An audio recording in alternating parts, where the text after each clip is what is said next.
بسم الله الرحمن الرحیم. د قوانین الصرف په سلسله کې دا زمونږ دویم درس دی. په دې درس کې به مونږه د ماضی مجهول قانون وایو، یعنی د ماضی معلوم نه به مونږه ماضی مجهول د څنګه جوړو. نو د دې قانون حاصل او خلاصه دا ده چې مونږ به د ماضی معلوم اخیرانه حرف د خپل حالت باندې پریږدو، او تدین مخکې چې کوم حرف دی نو هغه حرف له به مونږه کسره ورکو که د مخکې نه پې کسره نه وه. تدین علاوه چې څونه متحرک حروف دي نو د هغې متحرک حروفو کم حرکات دي نو هغه به مونږه په ضمې سره بدل کو. نو د ماضی معلوم نه به ماضی مجهول جوړ شي. مونږ ته دې قانون یو څو مثالونه ذکر کوو. لکه بالفرض مونږه د فتحه نه ماضی مجهول جوړو. نو په دې فتحه کې اخرنی حرف دا ح ده. نو دا ح دا به مونږ په خپل حالت باندې پریږدو، په دې کې به مونږ ګوتې نه وهو. د دې نه مخکې حرف دا لفظ تا ده، نو په دې تا باندې فتحه ده، نو دغه فتحه دا به مونږ په کسرې سره بدل کو. او بیا د دې نه علاوه مونږ سره صرف یو حرف دی متحرک او هغه فا ده، او په دې باندې فتحه ده، نو دغه فتحه دا به مونږ په ضمې سره بدل کو. نو د فتحه نه بشي فتحه. یا مونږه دویم مثال ذکر کوو. د سمعانه مونږه ماضی مجهول جوړو. نو تاسو دلته وګورئ د دې کم اخرنی حرف دی هغه عین دی، دا به مونږ په خپل حالت باندې پریږدو. او د دې نه مخکې چې کوم حرف دی هغه میم دی، او مونږ په قانون کې دا ویلو چې د اخرنی حرف نه به مخکې حرف له مونږه کسره ورکو که کسره پې نه وه. دلته خو د مخکې نه کسره موجود ده، لہذا مونږ د کسرې ورکولو څه ضرورت نشته. د دې نه علاوه یو حرف دی سین، نو د دغې د فتحه دا به مونږ په ضمې سره بدل کو، نو د سمعانه به سمع جوړ شي. مونږ یو بل مثال ذکر کوو. د اجتنبه نه مونږ ماضی مجهول جوړو. اجتنبه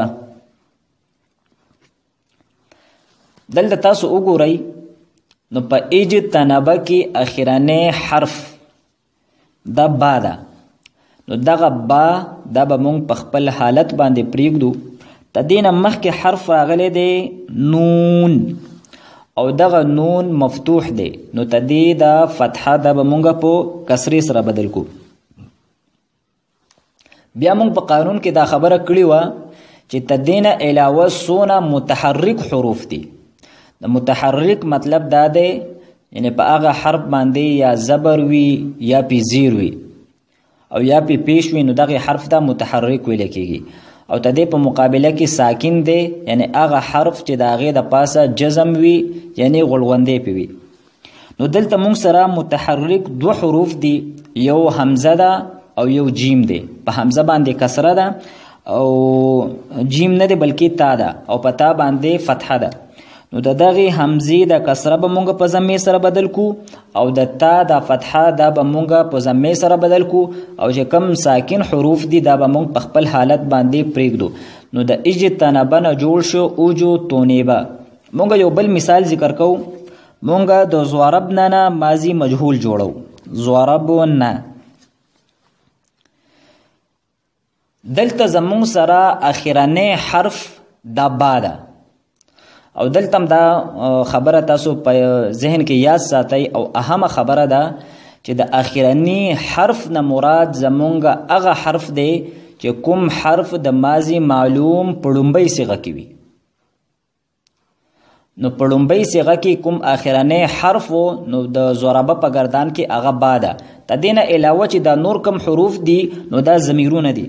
نو دلته زمونږ سره اخرنی حرف دا نون نه دی بلکې اخرنی حرف زمونږ سره با ده.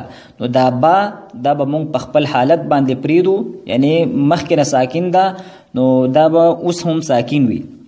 او تدین مخکې حرف دا را ده نو دا را دا فتحه دا به مونږ په کسرې سره بدل کو او تدین مخکې بیا حرف د ضاد تدی دا فتحه دا به مونږ په ضمې سره بدل کو نو د ضربنا نه به جوړ شي ضربنا نو دا د ماضی مجهول قانونو نو تدی خلاصه او حاصل داروت چې کله مونږ د ماضی معلوم نه ماضی مجهول جوړو نو د ماضی معلوم اخرنی حرف دا به مونږ په خپل حالت باندې پریږدو او تدی نه مخکې حرف کپاغه باندې کسره نه و نو مونږ به ولا کسره ورکو او تدی نه علاوه چې څونه متحرک حروف دي نو هغه متحرک حروف کپاغه باندې فتحه و یا کسره و نو دغه فتحه او کسره دا به مونږ په ضمې سره بدل کو او ساکن حروف دا به په خپل ځای باندې نو مونږ سره به د ماضی معلوم نه ماضی مجهول جوړ شي. واخر دعوانا ان الحمد لله رب العالمين.